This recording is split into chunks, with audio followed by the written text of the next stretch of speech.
Welcome to the BME Talks Everything Wrestling. I'm Courtney. And I'm Ricky. And this is episode 8 for you guys. Today, we have a big show for you today. We're going to break it down into 2 parts for you, though. And now how many parts? 2! You alright? No, I'm dying. Well, I mean, can you make it through this? Because I have a substitution if you can't. There's no substitution for this. Let's go. Let's talk about part 1. What are we going to be talking about? Part 1, we're going to be talking Not about... 2! Sorry. Code Red Wrestling's Twas the Night of Suplexes 2! Very, very interesting show, I should say. Not sure if this is the last show at the C3 Mall. That is yet to be determined. My thinking is that it will be. That's what my impressions are too. Yeah. But going right into it, we had the first match of the night. The big dominant Blood Beast faced off against Pittsburgh's native American Thunder Bear. Brr, brr, brr, brr. Alright. Yeah? Yeah, I don't know. Ask him. The thing that really confused me during this match is Ego. Why was Ego out there? Well, I would assume they're continuing whatever partnership was formed at Paul Slam. Or not, yeah, Paul Slam. But I just don't understand it, though, is what I'm saying. I don't get the tag team there. I don't know what they would call themselves. I don't get it. We're going to talk about the tag team situation a little bit later. But, yeah, That was Ego... a doozy. It was big, you guys. Yeah, it was kind of weird. Ego was a freaking creep walking around the ring, and then Blood Beast, choke slam Thunder, brr, brr, brr, brr. Let's not do that ever again, please. And then Ego, demanded Blood Beast do it again, and Blood Beast's like, alright. Yeah, he happily obliged. Yeah, he was more than happy to do it. Yeah, so if you can't read in between the lines, Blood Beast picked up the victory. Yeah. Plain and simple. It was just, you know.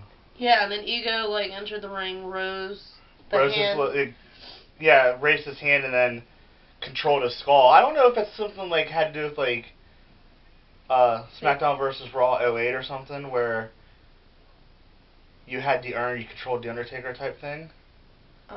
Wasn't that, the Undertaker's entire gimmick in the late 90s? I mean, yeah, but is that kind of what they're going with this whole Ego Blood Beast thing? You control the skull, you have the skull, you control Blood Beast? I don't know Blood Beast's life story. I have no idea. Right. It's a good guess, but what do I know? It just seemed appropriate. For our viewers out there, you'll recognize this next match. It's what we call a Landon special. So it's a triple threat. Triple threat. Go ahead. Our third BME brethren, Eric, named it the Gimmick Battle Royal. Or the Gimmick Extravaganza because, well, all 3 of these men are pretty gimmicky. Yeah, so we had the Fiery, Crazy Shay. That's a good word. The King of Broken Hearts, Christopher Adonis. Mm-hmm. And the Drunken Luchador, Joey Cuervo. Samoan as fuck. Yeah, this motherfucker came out barefoot like you wouldn't believe.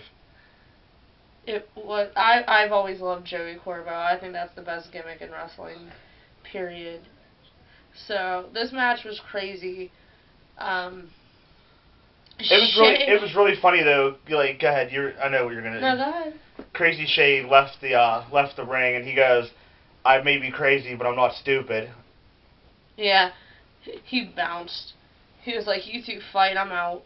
And then while this was going on, Adonis tries to bribe Joey Cuervo with a case of beer, And he like hauled off and just gave him like the meanest finger poke of doom, and Cuervo sold it like the fucking Red Man. Like the burgundy crimson chin. Like it was out of control. It was awesome. Shay came in, broke it up, and they just like double teamed the shit out of Shay, who like hit the. I'm calling it a Hurricane Rana. I mean, what? It doesn't matter to me. Whatever. I don't care. Yeah, he went backwards over the top rope onto Joey Cuervo with a Hurricane Rana, or he's calling it a head scissors. Yeah. I think it was a Hurricane Rana. I think it had all of the. It is not the same move though. We just had input from the crowd trying to tell us it was the same move, and it's not the same move. It's different rotations on it, sir. It's like the blockbuster and the other move's not the same move. Yeah, that one. I don't know whatever. What's going on. So Shay did win with a. What did he win with? I don't recall. A super kick, wasn't it? Was it? Yeah. Adonis hit a stunner, and then Shay super kicked him. All right, if that's what you want to say. That's what I want to say. Yeah.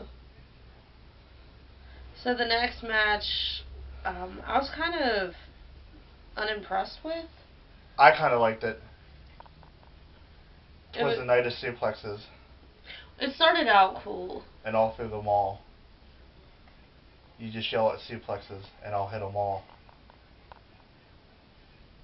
It's pretty much how it went. It was bulletproof DK Abel. I don't even know what that means, but versus Smiley. Representing the returning Next Gen clique. Yeah, those guys, hot dog. Yeah, we'll get into that a little later. Those cowboy fucks. We'll get into that a tiny bit later. Spoiler alert, still much better than Wild West. You're welcome, Internet. Suck it easy. Deal with it. Alright, so if you like this match, go ahead. I only liked it because Bulletproof DK Abel said that he was going to hit suplexes upon what we were yelling. And he actually did. I was really glad that happened. Yeah. I got to see an exploder. Really excited. Are we still talking about wrestling? Yes. Okay. This ain't Pornhub. Sup, guy?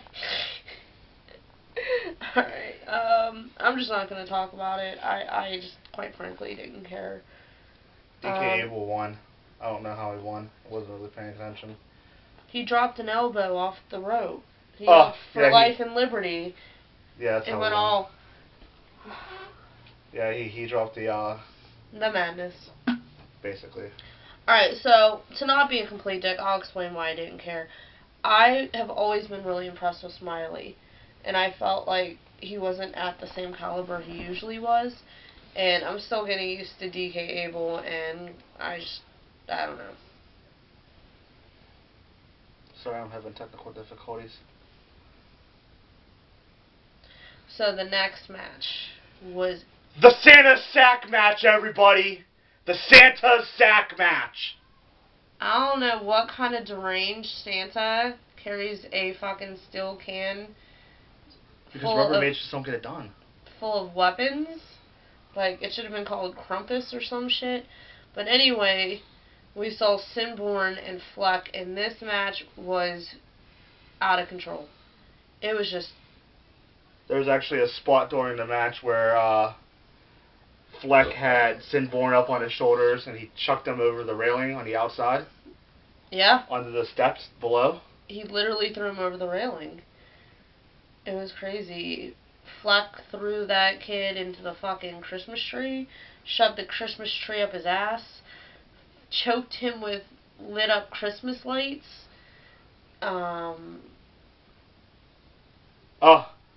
Best bump of the night that happened was the security guard coming in trying to separate Fleck and Sinborn, and he just trips over absolutely nothing. I'm going to do an impression of how he fell too. Over nothing. Dude, that ponytail. funny. Sounds good to go. Yeah. Oh, and by the way, props to Jack Jones. That man was on his game last night. He was on his shit. He reffed every single match. Yes, sir. That's a different story. Okay. So, let's talk about how Sinborn won. Yeah, it was. I don't know. It was a little out of control. It was out of control. So Fleck, being the genius that he is, chucks a steel chair into the ring, grabs one for himself, enters the ring, proceeds to ask how Sin got a chair. Yeah, how'd you get that? Like, you didn't just chuck it at him. They swung, they both hit, pretty cool spot. Anyway, Sin's arm landed across Fleck's chest, and he picked up the victory. Pretty cool to see him go over. I liked it. Yeah. And then Fleck's a jobber. batshit. Fleck went insane. He just unloaded. He basically beat the holy fuck out of Sinborn.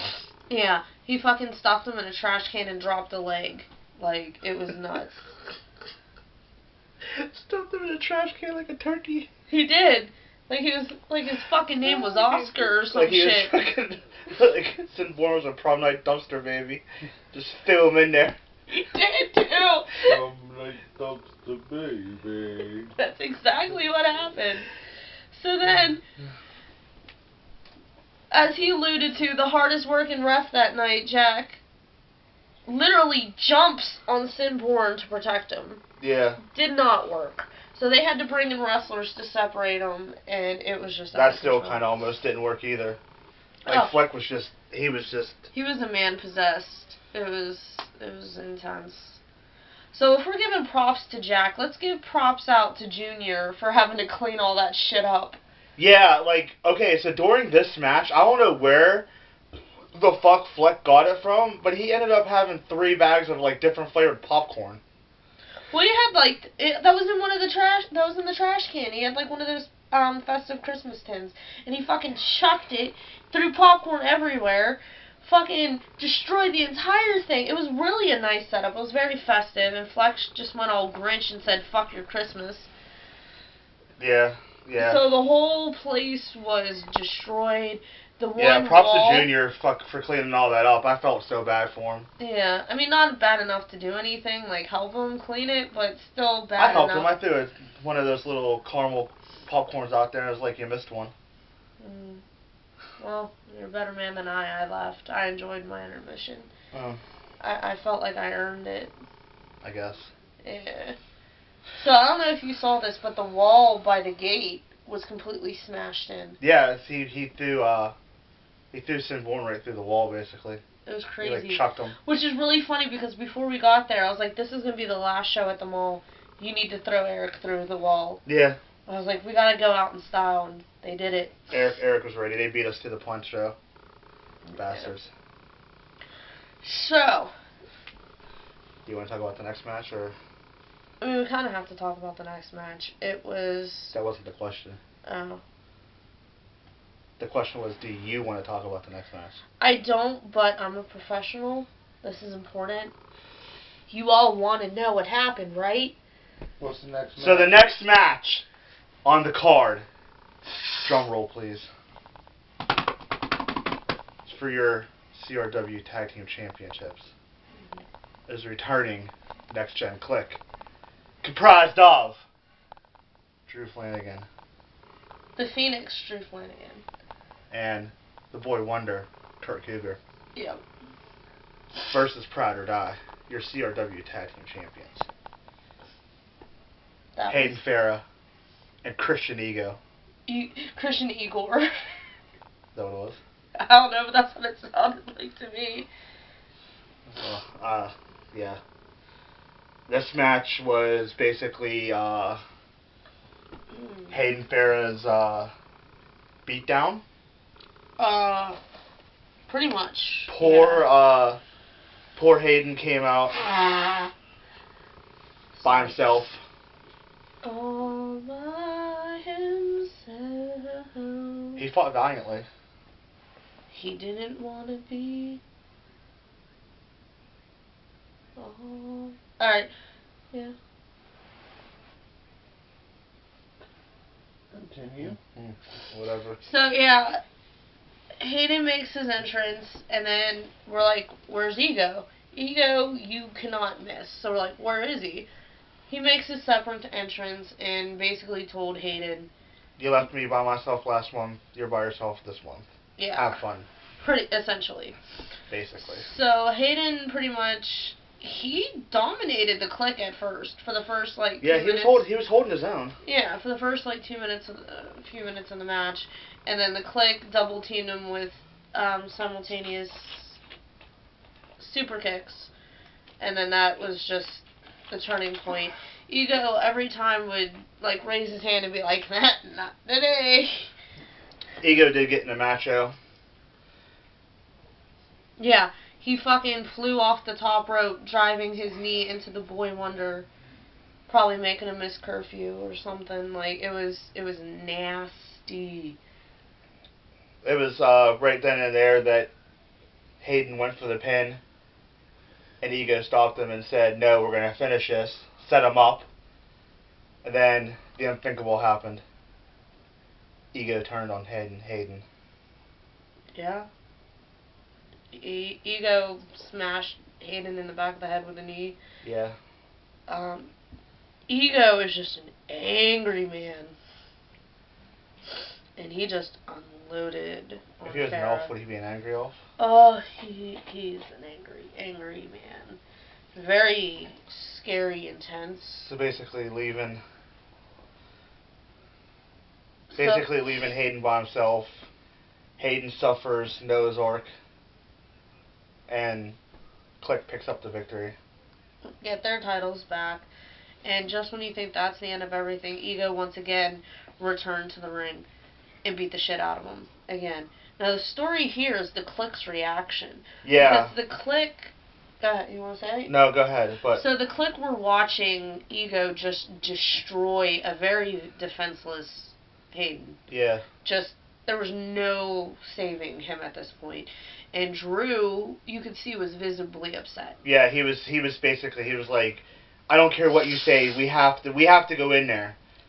We have to save him. Yeah. Like, he was arguing with Cougar and Smiley both. They were like, no, just walk away, leave it go. And Drew's like, I can't do that. We have to save him. Yeah. So I guess Drew and Hayden, like, got whatever animosity they had out. I guess there was no reason for them to beef It was just anymore. mutual respect. I don't know. It was bad. And then Hayden gets carried out of the ring by a couple of members of the roster. A couple of members. The whole weight was just right on Slice Man. He handled it. He got it all. Never fear. Slice Man is here. And he's still beautiful. He is. The very sexy Gino Slice. But yeah, like, again, I don't know what was going on with Ego, why he did what he did.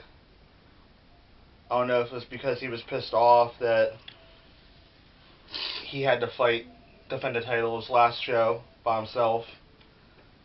But it doesn't give you a right to beat up your tag team partner. Well, if you listen closely, not that you had to, because Ego screams, he held the titles in front of Hayden's face and go, "Use me? You use me for this? Ah! Oh." So I'm guessing that's why. I don't know. There's questions that need to be answered come January.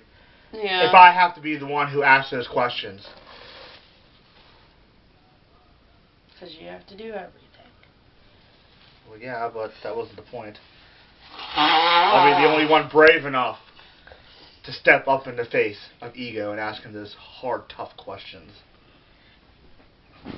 If you got into Ego's face, you would cry like a little girl. So would you, because I absolutely would. No shame. He would think you're a baby and just I'm not a baby. Frank love the kids. Frank does love the kids. Anyway, back to topic here. The next match on the card was a grudge match of two former partners. We had a metal assassin, Gino Slice.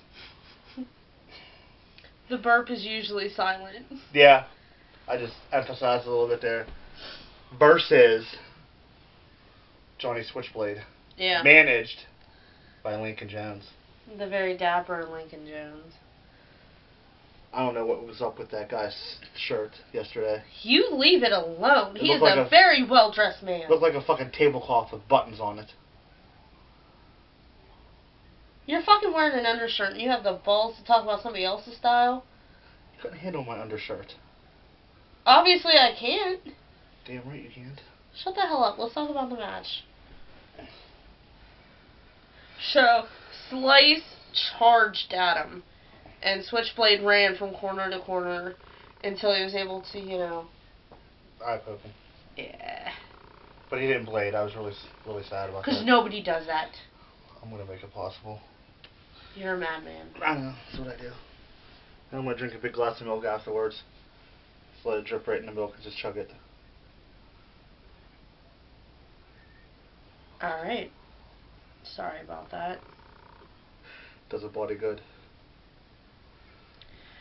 So, a really cool moment. We're going to break the fourth wall down just a tiny bit. A very cool moment is when Switchblade grabbed referee Jack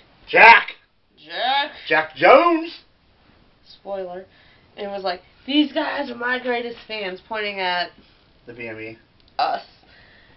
Allowing Lincoln to choke Slice. And then, as soon as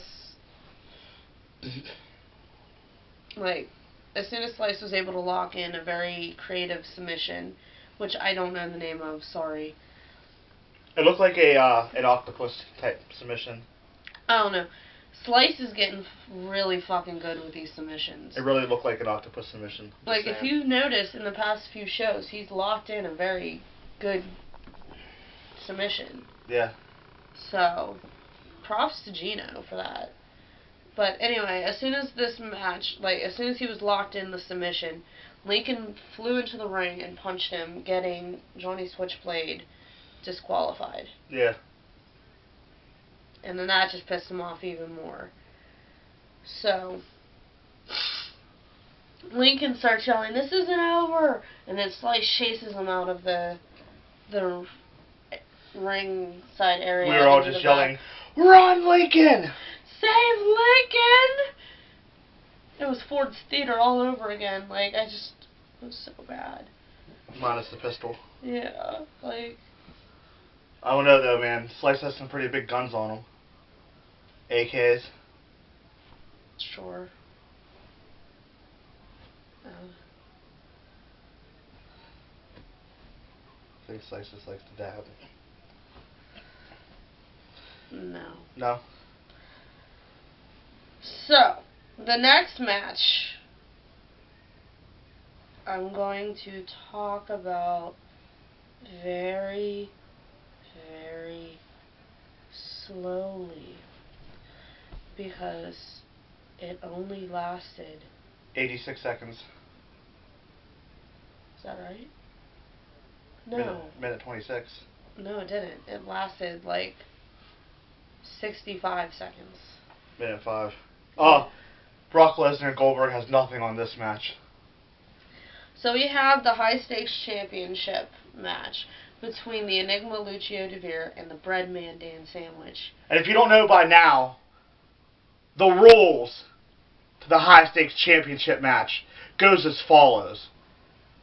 They come out with a clipboard or some kind of whiteboard. It's a dry erase board. Whatever. 6 stipulations on there. Nobody knows what the stipulations are. You roll the die. Whatever number comes up on the die is the type of match that they will have that night for the high stakes championship.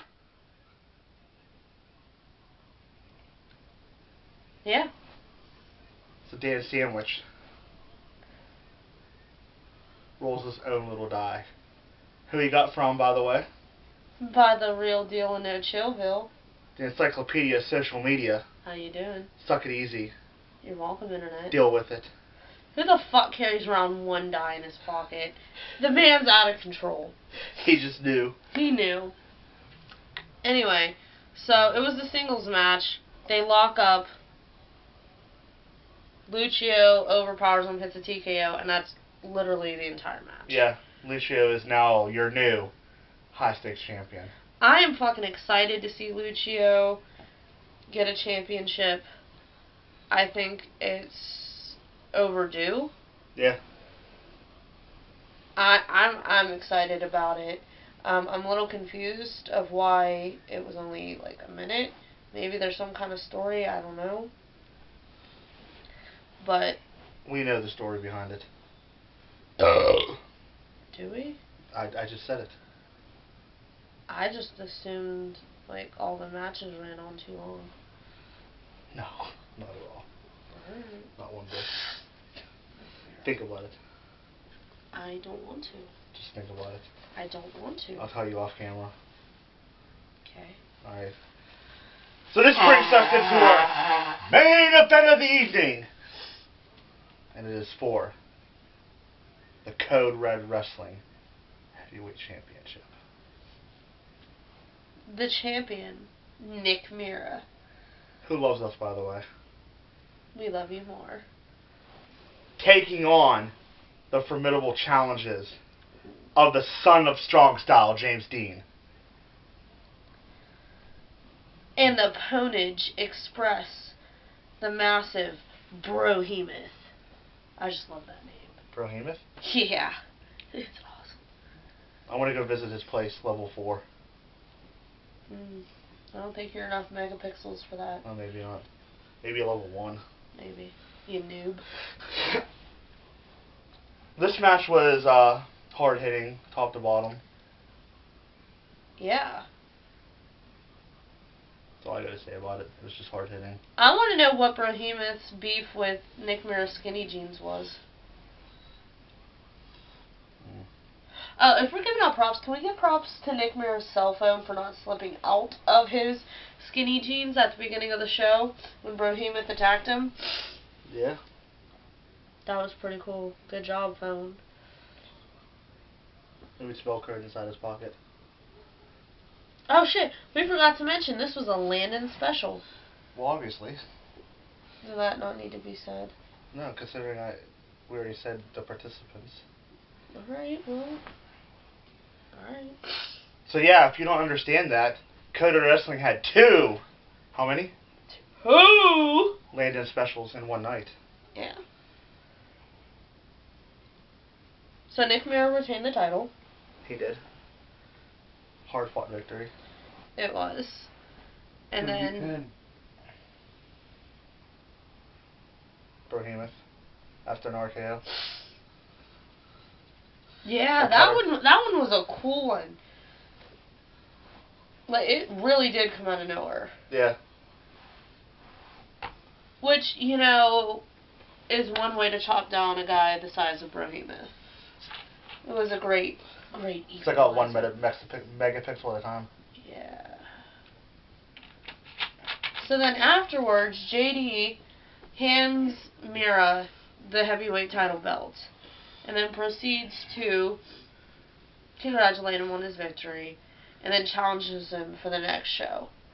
No, I don't think he he didn't challenge him for the next show. He said, and I quote, that we've been doing this long enough to know what's going to happen, and somewhere down the line, I would want my one-on-one match with you.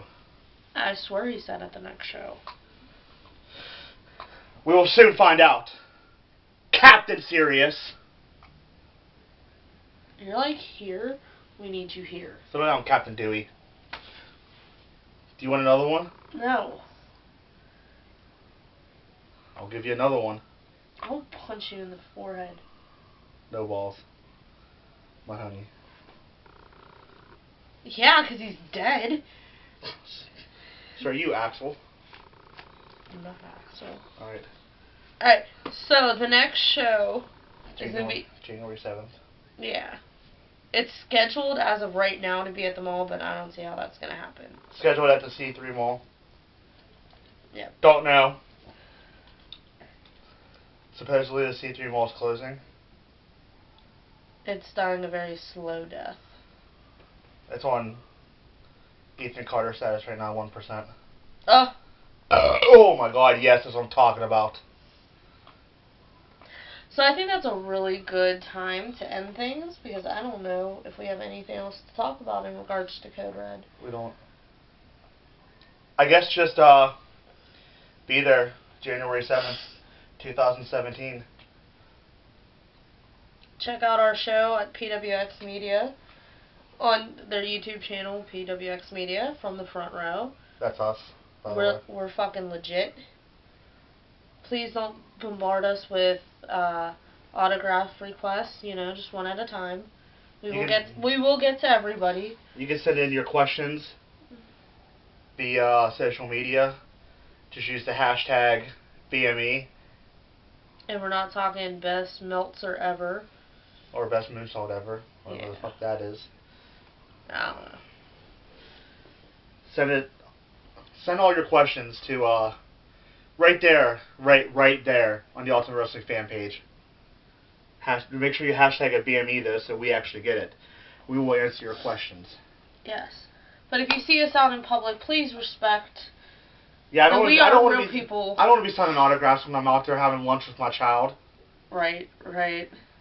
We're just normal people. We put our pants on one leg at a time. I don't. And then we fucking rock the wrestling world. I don't. I do 2 legs at one time. It's just a lot easier and quicker. Way to fuck up my entire point. I was just letting you know that I'm not like I don't care. You fucked up my point. I do 1 sleeve at a time now. I don't care. Alright, whatever. Sometimes I go sockless in a pair of shoes. Does that still make me half Samoan? It makes you part Samoan at least. Quarter? I'm not good at math. An eighth?